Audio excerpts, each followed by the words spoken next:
7:29 a.m. El día de ayer se conmemoró el Día Mundial contra la Trata de Personas. 25 millones de personas son víctimas de este delito. La comercialización de seres humanos es el tercer negocio ilícito más lucrativo del mundo.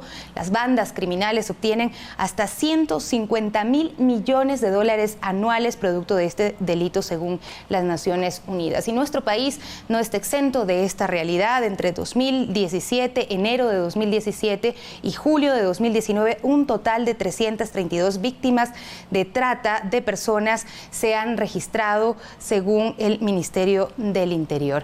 Tenemos a Margarita Carranco con nosotros. Ella pues tiene una amplia trayectoria en la defensa de los derechos humanos, es activista y por supuesto el día de hoy nos acompaña para abordar este tema. Ya vemos las cifras, son alarmantes y que está presente en nuestro país. Se han hecho registros desde distintos lados, las víctimas o las cifras no siempre coinciden. Eso quizá también es una dificultad para el tratamiento y el abordaje de este tema. Sin embargo, se ha propuesto hacer un cambio de política pública para enfrentar la trata de personas. ¿Cuáles cree usted que son los cambios necesarios que se deben dar en el país para mejorar este sistema de prevención y luego ya de castigo de este delito? Bueno, la política tiene que ser abordada de manera integral y desde un enfoque de derechos. Para ser abordada de manera integral y desde un enfoque de derechos, tiene que determinar acciones primero de prevención. ¿Cómo prevenir para que esto no suceda? Ya sucedió. ¿Cómo proteger a las víctimas del tráfico de trata y tráfico de personas? Luego de eso es cómo atender a esas víctimas, luego de protegerlas, recuperar su proyecto de vida y luego trabajar el tema de la reparación de derechos y finalmente la sanción a quienes son responsables. Es decir, tiene 5 componentes una política pública y tiene varios responsables, empezando por la familia, el sistema educativo, los medios de comunicación, la comunidad, desde el lado de la sociedad civil. Y desde el otro lado está el gobierno nacional, los gobiernos locales, tanto provinciales, parroquiales, cantonales, etcétera, de tal manera que todos somos responsables y tenemos una tarea que hacer para trabajar la prevención, la protección, la atención, la reparación de derechos y la sanción en este gran delito que es la esclavitud del siglo XXI, que todavía existe. Es importante abordar qué implica la trata de personas porque vemos las cifras, 332 personas en nuestro país, la mayoría de ellas mujeres, hay que decirlo, pero ¿cómo ingresan a este mundo? ¿Cómo son captadas por los tratantes? Simple y llanamente la situación socioeconómica, la situación emocional, las relaciones con los padres, la relación con las madres, la relación con los profesores, la relación entre amigos, entre amigas. Si estas relaciones son resquebrajadas, no hay afecto, no hay cariño, no hay confianza, los maestros también no tienen una relación amigable con los alumnos, etcétera. Si no existe confianza, afecto, amor en este proceso, resulta que ellas rápidamente, al estar resquebrajado su relación familiar, en el sistema educativo no son escuchadas, etcétera, etcétera, se encuentran totalmente solas. Los tratantes captan, investigan antes a las personas que las van a captar. Y entonces investigan su situación educativa, su situación familiar, etcétera, etcétera, y inmediatamente, si no es presencial, ahora las redes sociales cumplen un papel impresionante. A través de las redes sociales son captadas, encantadas, porque les mienten. Hay todo un sistema que está creado para mentirles, encantarles sobre otro mundo, sobre otra situación en la que puede vivir, porque la situación que está viviendo no es la adecuada y por lo tanto empiezan todos los encantos. Existen enganchadores que las llevan, las ubican y luego las explotan. El rato menos pensado se encuentran explotadas. Se recuerden, cuando yo fui concejala, se presentaron 2 casos de 2 espacios fuertes donde inclusive se construyó una ordenanza municipal de prevención y atención a víctimas de trata y tráfico de personas. El caso La Luna y el caso Doll House. 2 casos con realidades diferentes para clientes diferentes, el caso La Luna para clientes de sectores populares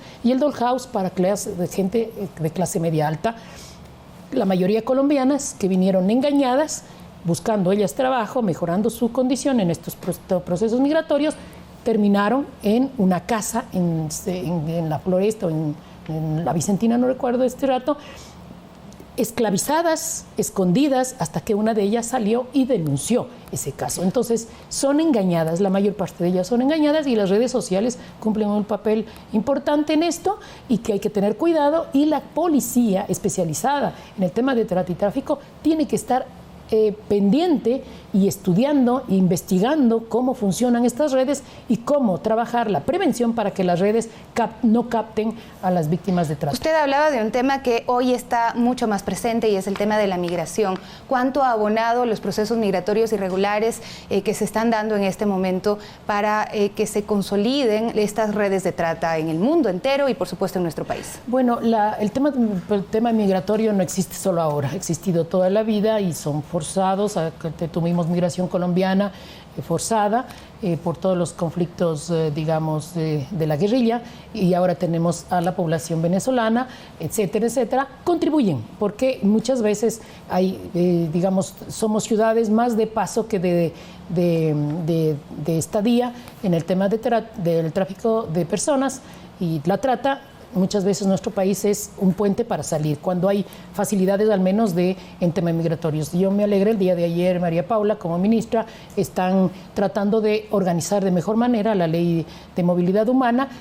No va a ser retroactivo, es decir, que la población venezolana que está cumpliendo con los parámetros mínimos, porque es un derecho, así como nosotros tenemos a nuestros ecuatorianos en otros países, es un derecho este tema de la movilidad, pero de todas maneras también está atravesado por que cuando hay demasiada libertad, los tratantes empiezan a multiplicarse y empiezan a sobre todo porque las personas que vienen están en una situación de vulnerabilidad, vienen sin dinero, entonces, vienen sin documentos. Y son, digamos, con mayor facilidad se las capta y se las utiliza para el tráfico sexual. Pero sí llama la atención casos como el que se detectó hace unos meses en nuestro país, cuando una madre, una mujer, vendió a 3 de sus hijas a un tratante a cambio de un terreno y algunas otras pertenencias. ¿Cómo se entienden estos hechos que están ocurriendo y cómo se detectan y previenen estos casos?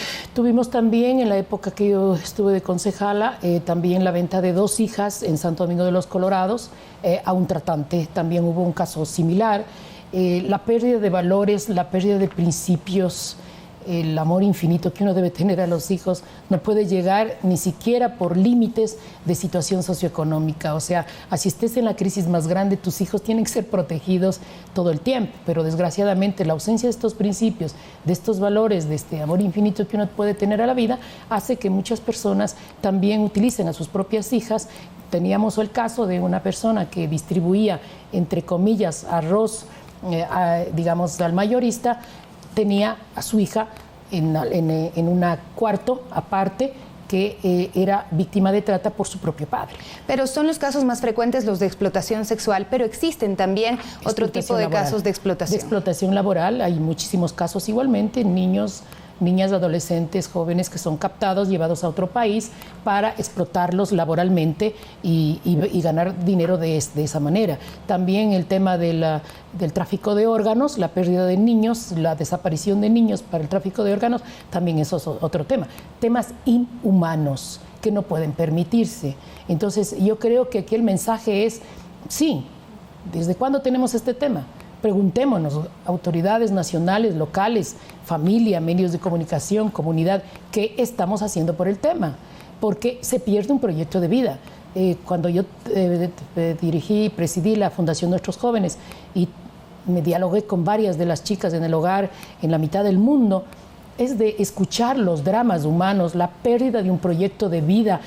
Tiene que haber una atención psicoterapéutica en la atención, protegerla y atenderla inmediatamente para recuperar ese ser humano, esa vida de esa chica, porque inclusive muchas de ellas tienen a hijos de los explotadores o de los clientes y muchas veces están sin saber qué hacer con su vida. Y ahora que se va a dar ese tratamiento para generar una nueva política pública, sí es importante que se relacionen, por ejemplo, el tema de desapariciones, que a veces muchas personas, cuando se pierde una chica, se pierde pierde un adolescente, la policía no siempre actúa de la mejor manera en primera instancia, dudan de que se habrá ido con el novio, etcétera, y no actúan rápidamente para poder encontrarla y para poder evitar que se consoliden estas redes de trata. Lo primero que se le ocurre a la policía y al entorno en general cuando alguien desaparece, se fue con el novio, es una niña rebelde, ¿dónde estará?